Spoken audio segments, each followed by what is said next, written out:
ভাই, খুবই দুঃখের বিষয়, আমার খামারের সোনালী মুরগি 5 থেকে 600-700 গ্রাম ওজন হয়েছে।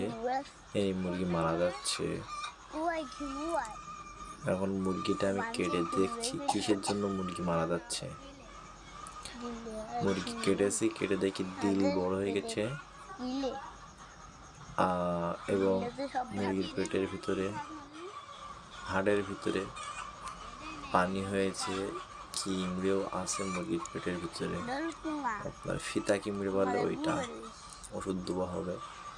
মুরগিটার দিল অনেক অনেক বড়, রানী ক্ষেত নাই, গাম্বুরাও নাই, দেখেন কিমড়ে খুবই বড় হয়েছে।